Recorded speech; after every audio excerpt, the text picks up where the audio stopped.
कार्तिक मास के कृष्ण पक्ष की त्रयोदशी तिथि के दिन पड़ने वाली धनतेरस का पर्व हमारे सनातन हिंदू धर्म में अत्यधिक महत्व रखता है। इसी दिन समुद्र मंथन के समय भगवान धन्वंतरी अमृत कलश लेकर प्रकट हुए थे। धनतेरस के दिन माता लक्ष्मी, गणेश जी, भगवान कुबेर और भगवान धन्वंतरी की पूजा की जाती है।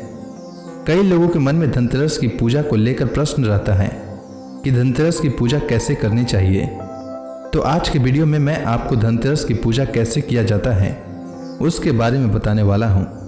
आप भी इसी विधि से पूजा करके सालों भर माता लक्ष्मी को प्रसन्न रख सकते हैं, जिससे उनकी कृपा सालों भर आप पर बनी रहेगी। तो आइए जानते हैं धनतेरस की पूजा विधि के बारे में। तो धनतेरस के दिन यानी जिस दिन आप धनतेरस की पूजा करने वाले हैं उस दिन सुबह जल्दी उठें और सर्वप्रथम भगवान गणेश, माता लक्ष्मी, भगवान धन्वंतरी तथा भगवान कुबेर का स्मरण करें। उसके बाद घर के मंदिर की साफ सफाई अच्छे से कर लें। फिर संध्या काल स्नान आदि करने के पश्चात स्वच्छ वस्त्र धारण करें।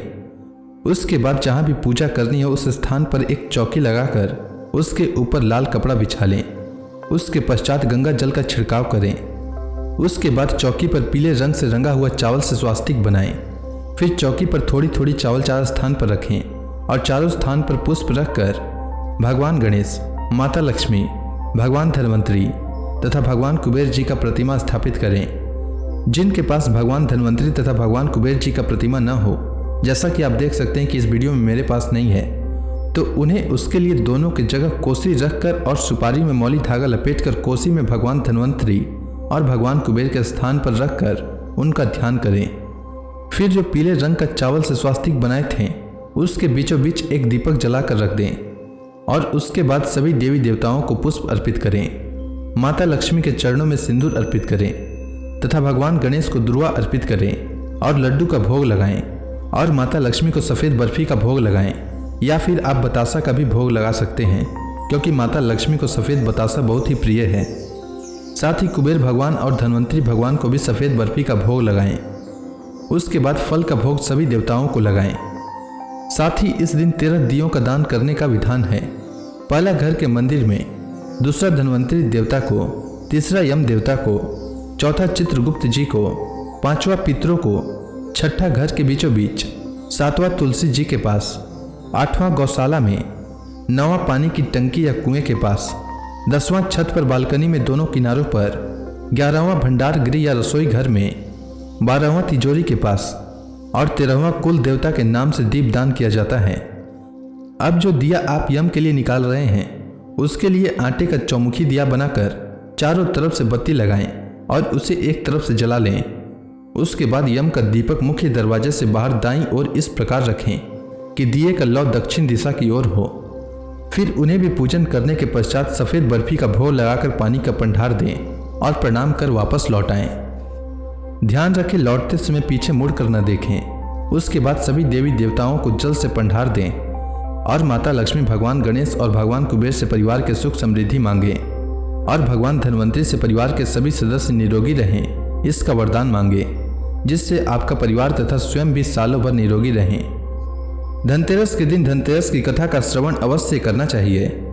इससे सालों भर माता लक्ष्मी, भगवान धन्वंतरी की कृपा से मनुष्य निरोगी और घर में धन धान्य भरा रहता है। तो आइए श्रवण करते हैं धनतेरस की कथा।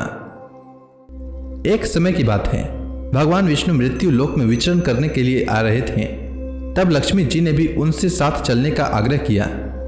तब विष्णु जी ने कहा कि यदि मैं जो बात कर रहा हूँ तुम अगर वैसा ही मानो तो फिर चलो। तब लक्ष्मी जी ने उनकी बात मान ली और भगवान विष्णु के साथ भूमंडल पर आ गईं। कुछ देर बाद एक जगह पहुंचकर भगवान विष्णु ने लक्ष्मी जी से कहा कि जब तक मैं न आऊं तब तक तुम यहाँ ठहरो। मैं दक्षिण दिशा की ओर जा रहा हूं, तुम उधर मत आना। विष्णु जी के दक्षिण दिशा में जाने पर लक्ष्मी जी के मन में कौतूहल जागा कि आखिर दक्षिण दिशा में ऐसा क्या रहस्य है जो मुझे मना किया गया है, और भगवान स्वयं चले गए।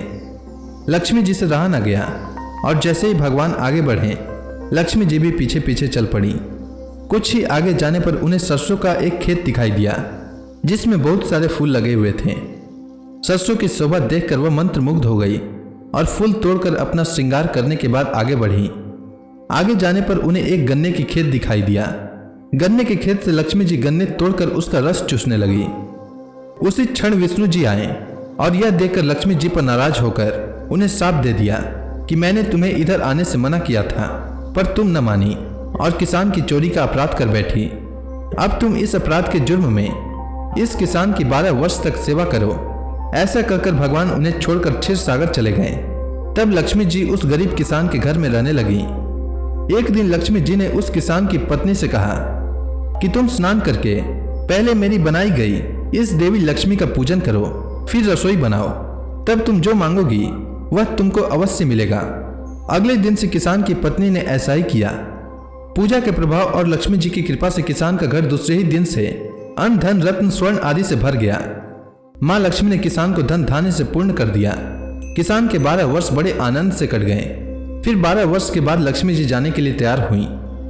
विष्णु जी लक्ष्मी जी को ले जाने के लिए किसान के घर आए तो किसान ने उन्हें भेजने से इनकार कर दिया।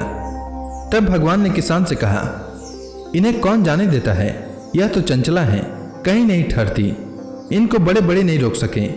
इनको मेरा श्राप था, इसलिए 12 वर्ष से तुम्हारी सेवा कर रही थी। तुम्हारी 12 वर्ष सेवा का समय पूरा हो चुका है।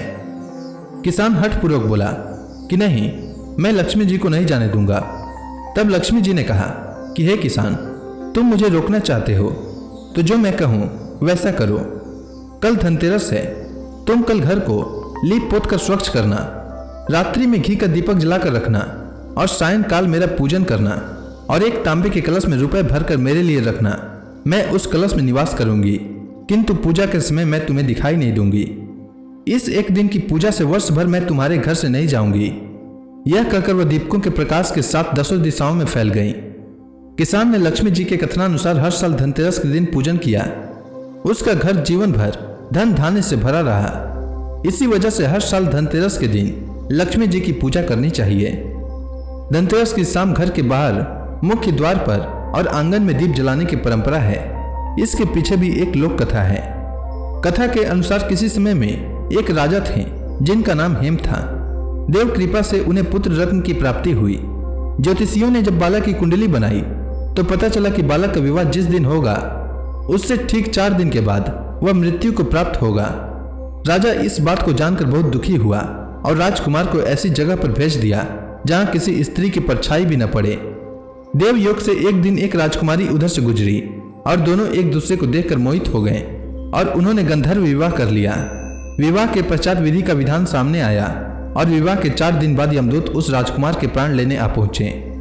जब यमदूत राजकुमार का प्राण ले जा रहे थे उस वक्त नवविवाहिता उसकी पत्नी का विलाप सुनकर उनका हृदय भी द्रवित हो उठा, परंतु विधि के अनुसार उन्हें अपना कार्य करना पड़ा। तब यमराज से एक यमदूत ने विनम्रतापूर्वक पूछा, हे यमराज, क्या कोई ऐसा उपाय नहीं है जिससे मनुष्य अकाल मृत्यु से मुक्त हो जाए? तब दूत के इस प्रकार के प्रश्न सुनकर यमराज ने कहा, हे दूत, अकाल मृत्यु तो कर्म की गति है। इससे मुक्ति का एक आसान तरीका मैं तुम्हें बताता हूँ, सुनो। कार्तिक कृष्ण पक्ष की त्रयोदशी की रात जो प्राणी मेरे नाम से पूजन करके दीपक दक्षिण दिशा की ओर भेंट करता है उसे अकाल मृत्यु का भय नहीं रहता है। यही कारण है कि धनतेरस के दिन घर के बाहर दक्षिण दिशा की ओर दीप जलाकर रखते हैं। धनतेरस के दिन भगवान धन्वंतरी प्रकट हुए थे। भगवान धन्वंतरी जब प्रकट हुए थे तो उनके हाथों में अमृत से भरा कलश था। भगवान धन्वंतरी कार्तिक मास के कृष्ण पक्ष की त्रयोदशी तिथि को कलश लेकर ही समुद्र से प्रकट हुए थे। इसलिए ही धनतेरस के दिन धातु के बर्तन आदि खरीदने की परंपरा है। इस दिन खरीदारी करने से उसमें 13 गुना वृद्धि होती है और घर में धन धान्य हमेशा भरा रहता है। तो यह थी धनतेरस की कथा। उम्मीद है आपको यह कथा अच्छी लगी होगी। तो प्रेम से बोलिए लक्ष्मी माता की जय, भगवान धन्वंतरी की जय।